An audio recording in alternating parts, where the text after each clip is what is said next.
Forces Radio invite you to sit back and enjoy another strange story by The Whistler.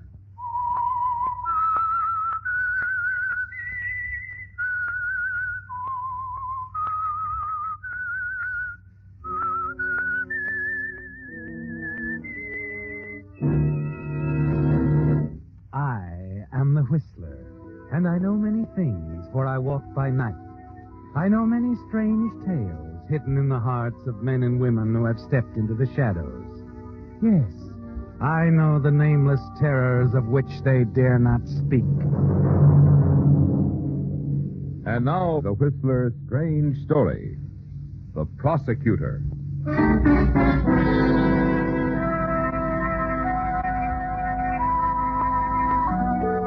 The courtroom was tense now. Assistant District Attorney Philip Graham was beginning to summarize for the prosecution. In the case of the People versus Thomas Anderson, the thrill of success was in his speech as he moved in for the kill. Ladies and gentlemen of the jury, in addition to the fact that circumstance links the defendant irrevocably to the killing, he still persists in his refusal to testify. Still offers no explanation as to his whereabouts on the night in question, solely on the basis of possible self-incrimination. And you were right, weren't you, Philip? Less than 10 minutes after the jury retired, they walked back in with the verdict you knew was coming. And Tom Anderson was on his way to the cell in condemned row. But that wasn't all, Philip. No, far from it. Most important was what your colleagues were saying as they clustered around you. Well, this will put you at the top of the heap, Phil. You'll have that mahogany desk, old man, in the Hall of Justice. And there'll be a brass nameplate. Philip B. Graham, District Attorney. You betcha. With this conviction, you can't miss.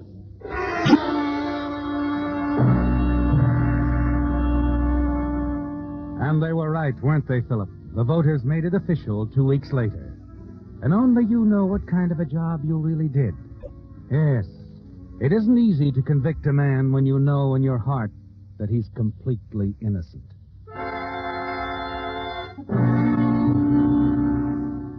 But you're not thinking about that at the victory celebration. There's too much else going on. Congratulations, backslapping, important people. And above all, a beautiful brown-haired girl with clear blue eyes and a quick, easy smile. I didn't quite get that name. Corinne Scott. Oh, Mr. Graham, how wonderful to actually meet you. Not at all. The pleasure's mine. I know you've heard it many times, Mr. Graham, but, well, I thought you were magnificent at the Anderson trial. No, I was only doing my job. A public prosecutor. It's almost like playing fate. Oh, now, wait a minute. I mean, the idea of holding the fate of a fellow human being in the palm of your hand. It's a little frightening, and such a responsibility. Yes, it is a responsibility. Of course, we make pretty certain of our facts before we step into a courtroom and start making accusations. Of course you do. Old American custom, you know, a man is innocent until proven guilty. But just think, Mr. Graham, in this case, the jury was about to let that killer go free. Why, if it hadn't been for you... Yes, I had a feeling about Tommy Anderson from the very beginning. It must have been a very hard fight. It wasn't easy. Of course, if a man knows what he's doing and... And where he's going. What do you mean? Well, I guess I admire ambitious men, Mr. Graham. I admire them very much. Thank you, Miss Scott. I probably shouldn't say this, Oh, but... please do. Well, I think this is a silly way to celebrate anything so important as becoming district attorney. A stuffy reception and a lot of politicians. Now, if I were running things... Yes? I'd get rid of the politicians.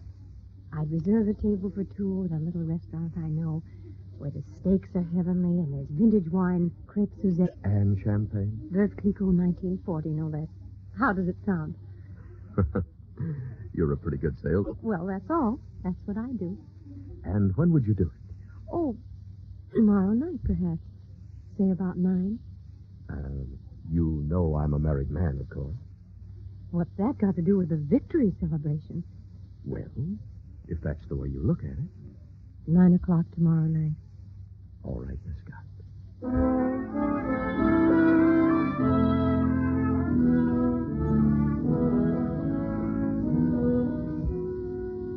Philip, you know it's a foolish thing to do. But there's something in the way she looks up at you and smiles that makes it all sound very reasonable. And you forget about everything else. Your wife, your son David in medical school, his good friend, Professor Bentley, who thinks you're the greatest man who ever lived.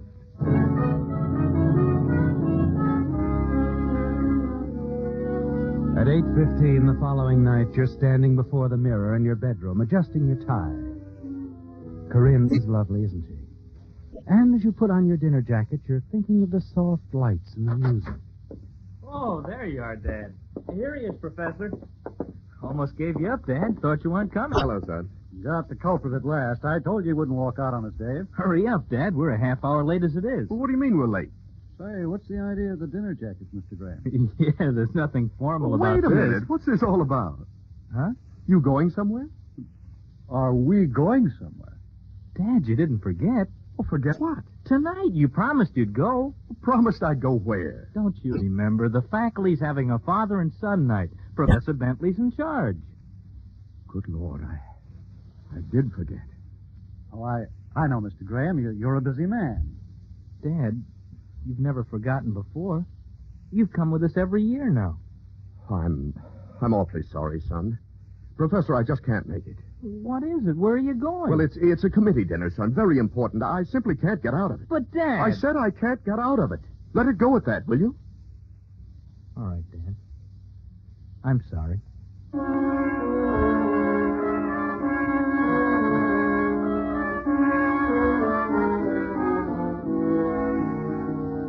That was the beginning, Philip. You didn't know it then, but you made a choice that night. A choice between your family, your home, and Corinne. And as you and Corinne continued to meet secretly during the weeks that followed, it began to worry you. Not your family, of course. It was your position, your reputation. Oh, Philip, I think it's wonderful. All you've accomplished. Corinne, there's something You I think... don't have to say it, love. I know what you're thinking. Do you? You're wondering when I'm going to tell you I want out. When I'm going to tire of loving a man I can never be seen with. Corinne, dear, Isn't that it? Frankly, yes. Please don't think about it anymore. I don't want to break up your home. I never will, darling. Because it would hurt the very thing I admire you for most of all. Your career. That's all.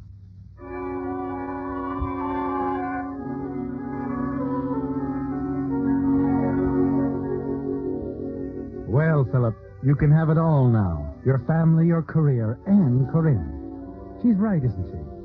The one all-important thing in your life is that nameplate on your desk. Philip B. Graham, District Attorney. And you know now that you'll never have to choose between that and Corinne. And then one night, a few weeks later, you return unexpectedly from a business trip and decide to drop in to see her before going home. As you walk up the steps out of the porch, you hear voices. Disturbing voices. That is just the way I feel about it. You can't tell me everything's over between us. It's got to be over. I can't turn my love off just like that. As you grab the handle of the front door, a rage wells up inside you, gripping your stomach, rising in your throat and bursting in your brain like a shell. Open this door! Corinne!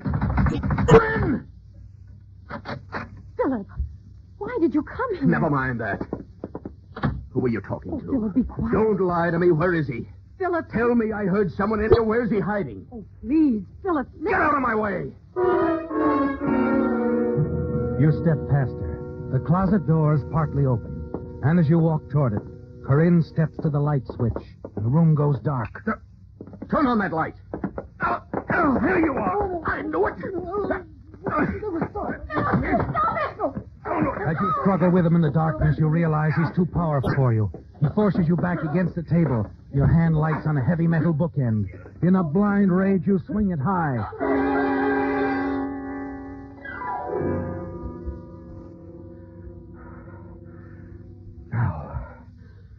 Now you'd better turn on the lights, Corinne. Philip. Hurry up. All right. Good Lord. Oh, Philip, why did you do it? He didn't mean anything to me. Nothing at all. He came here because he found out about us. He wanted me to stay away from you. I'll get some water quickly. It's no use. He's dead, Philip. Oh, no. You've killed Professor Bentley, your son's best friend.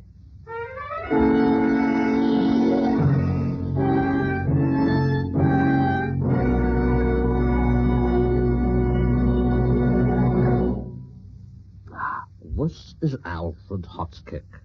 Does the name Jean Nicot mean anything to you?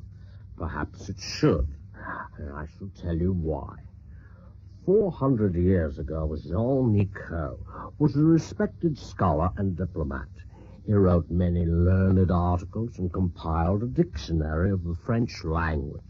Quite appropriately, his own name came to be part of most later dictionaries.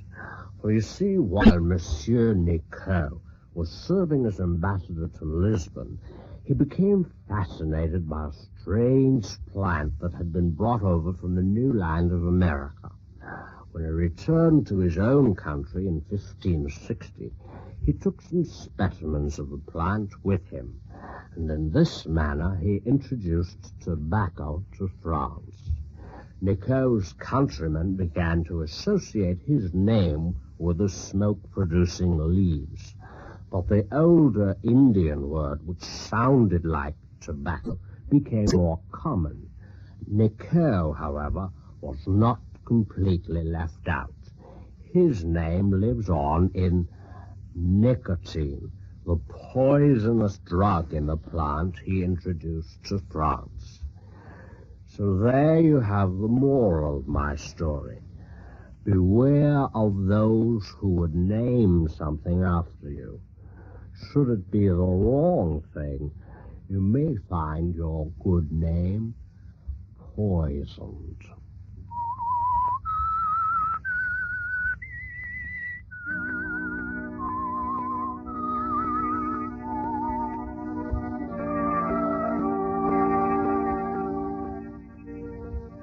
Well, Philip, you never expected anything like this. This couldn't be happening to you. It's all so horrible, so fantastic.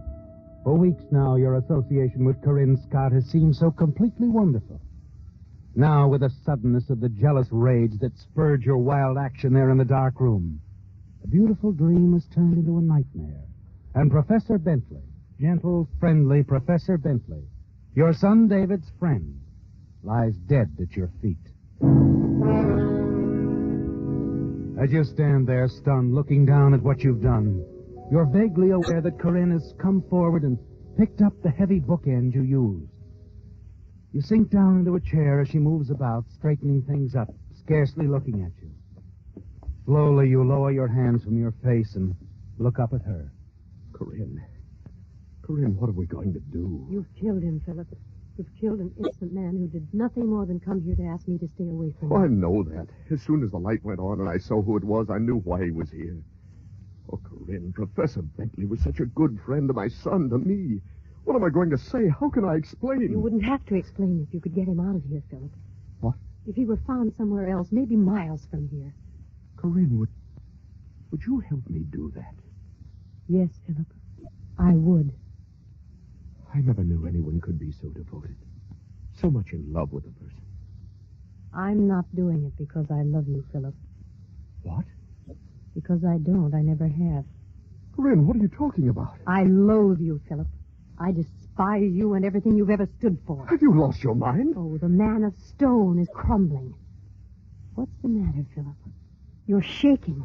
Shaking like a man in the death house. You're scared and bewildered, just like Tommy Anderson up there in the state penitentiary. Anderson? Tommy Anderson? What do you know about him? I know that he was innocent, Philip. And so do you. I know that you put him where he is in condemned row because it made you district attorney. I don't know what you're saying. And I don't see what it has to do with It has this. everything to do with this, Philip. Everything in the world. Because that's what Tommy Anderson means to me. What? I knew you'd be surprised. You see, Philip, you're not the prosecutor on the case anymore. I am.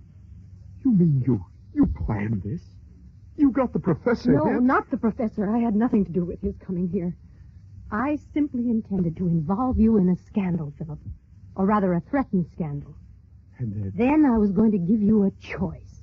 A choice of being ruined through disgrace. or of telling the truth about Tommy Anderson. Right? Exactly. Now you have two alternatives, Philip. You can either free Tommy or stand trial for murder. But it's impossible. I can't go back on what I've said about Anderson, not without... Not without admitting you produced false evidence against him. I'd be thrown out of office in 24 hours. Is that worse than the gas chamber? Is that the choice you're giving me, Corinne? That's it, Philip. You haven't long to make up your mind. The neighbors should be coming home any minute now. They might get curious if they saw a body being Don't carried talk out. about it. I'll do what you say, Corinne. Where's Professor Bentley's car? He said he parked in the next block. He didn't want to be seen. I'll go get it. I'll go with you. You don't have to. I'll come back. I'm sure you'll come back. Because, you see, while I straightened up around here, I hid that bookend. The one with your fingerprints all over it. Not missing a bit, are you? I can't afford to. Tommy Anderson's life depends on it. Shall we go?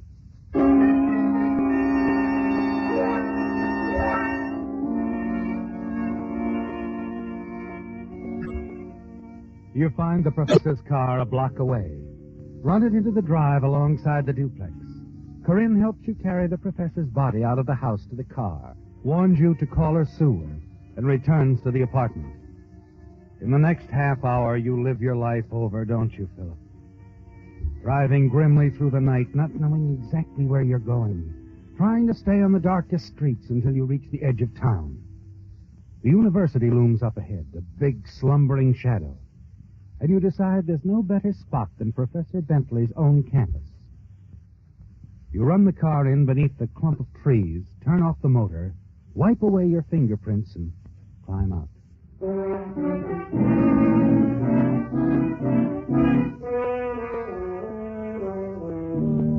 Some distance from the campus, you swing onto a trolley car and get off 20 minutes later and walk the few blocks to your home. Not much hope for sleep, is there, Philip? Nothing to do but wait for the axe to fall. The minute the morning papers hit the streets. X-ray paper, X-ray University Professor Slade, X-ray.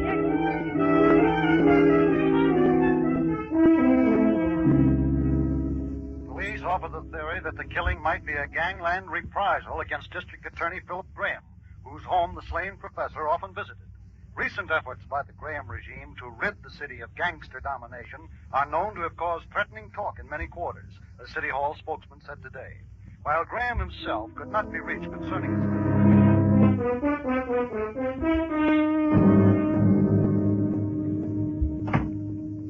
Hello, Phil. Hello, Matt.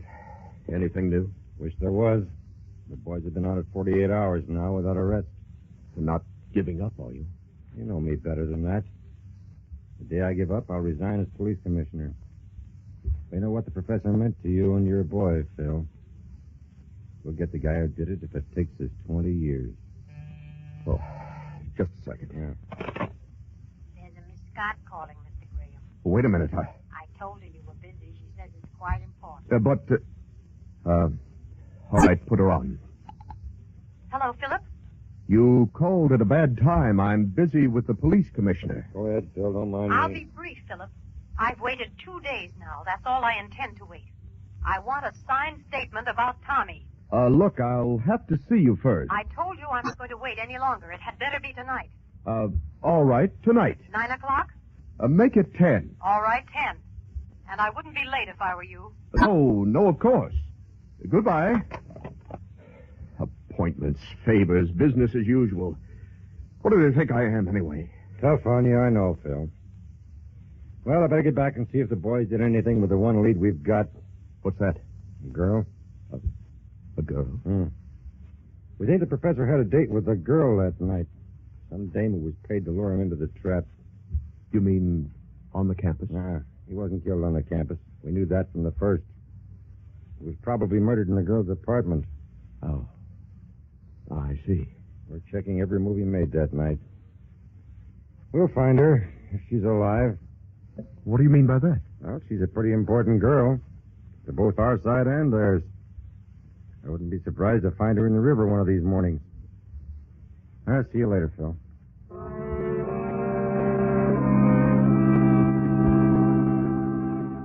And you're thinking about the girl as he talks to you, aren't you, Philip? Of what she told you that terrible night in her living room.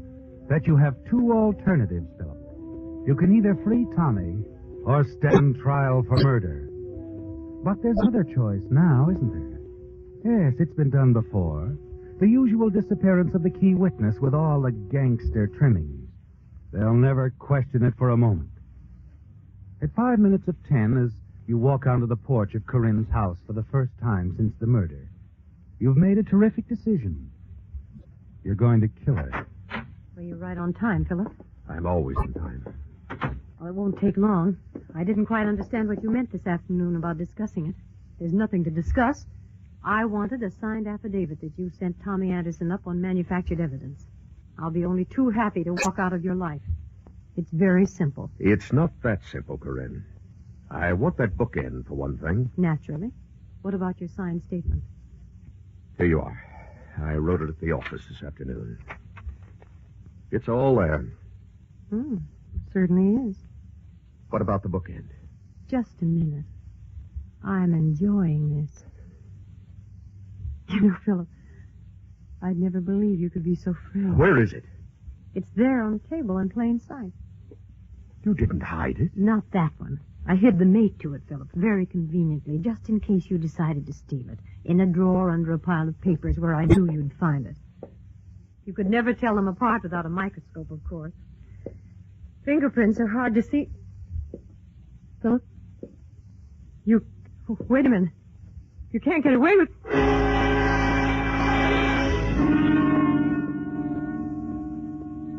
Sorry, Corinne. It's too bad you didn't realize there was a third choice.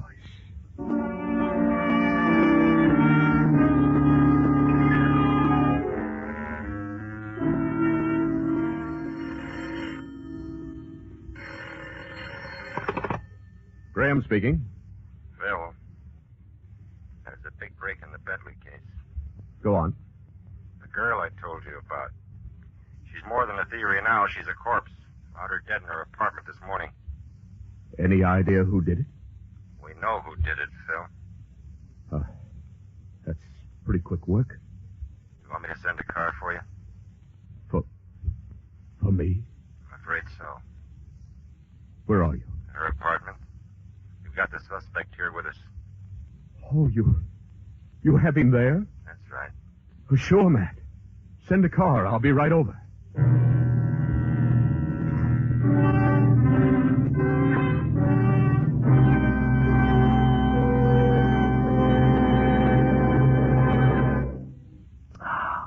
This is Alfred Hotchkiss speaking. Once upon a time, there was an Apache named Oyafle.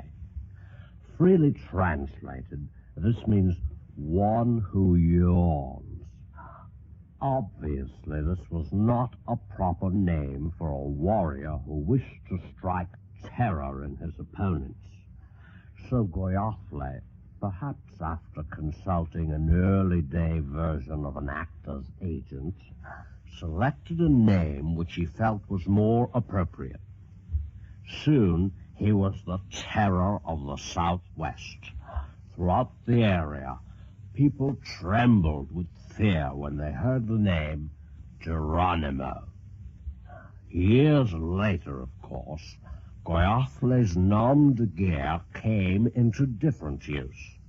American parachutists added it to the English language when they cried Geronimo as they leaped from their planes. The exact meaning of their cry is a bit obscure. Old Geronimo, by the way, did not die in battle. He retired to reservation life in order to work on his memoirs and join the Dutch Reformed Church. May I add, there is absolutely no truth to the stories that Geronimo entitled his autobiography. They laughed when I raided a village, and then I changed my name. The idea is absurd.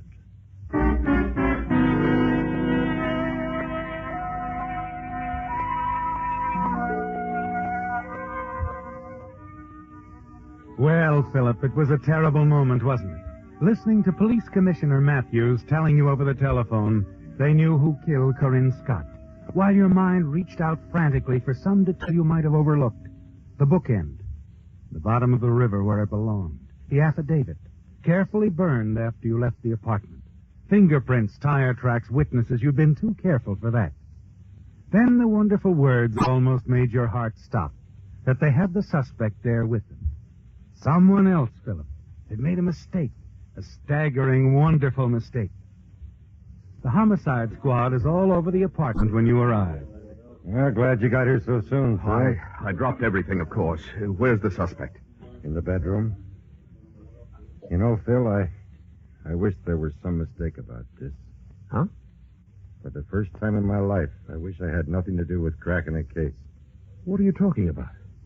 Bring him in here, boys. Matthews, what do you mean by that? I was hoping we'd be wrong. There's just no other answer. And a guy comes walking right out of the victim's house and can't tell why. David. Hello, Dad. He won't say a word. I was waiting for my father. She called me up early last night, Dad. She said she could tell me something about what happened to Professor Bentley. I came on over and she told me everything. I see. It sounded crazy. I told her it was a pack of lies. After I went home last night, I couldn't sleep. That's why I came back here this morning and... What did she tell you, David? I've said all I'm going to say. You know what that means, of course. I think so. Dad.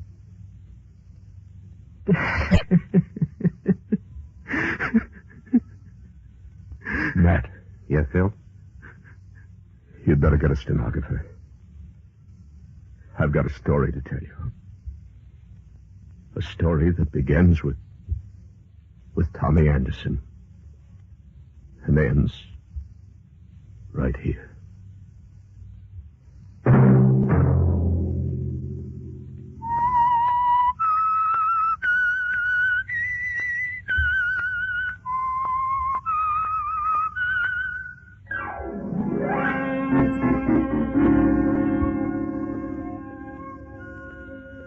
Featured in tonight's story were Bill Foreman as the Whistler, Frank Nelson, Jeanette Nolan, Bill Stratton Jr., Hal Gerard, and Herbert Litton. The Whistler was directed by George W. Allen, with story by Joel Malone, music by Wilbur Hatch, and was transmitted overseas by the Armed Forces Radio Service. The Whistler was entirely fictional, and all characters portrayed on the Whistler are fictional. Any similarity of names or resemblance to persons living or dead is purely coincidental.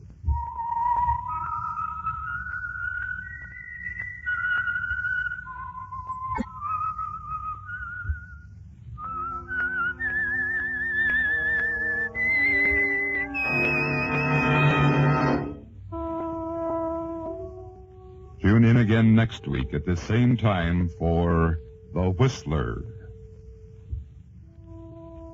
The Whistler has come to you through the worldwide facilities of the United States Armed Forces Radio and Television Service.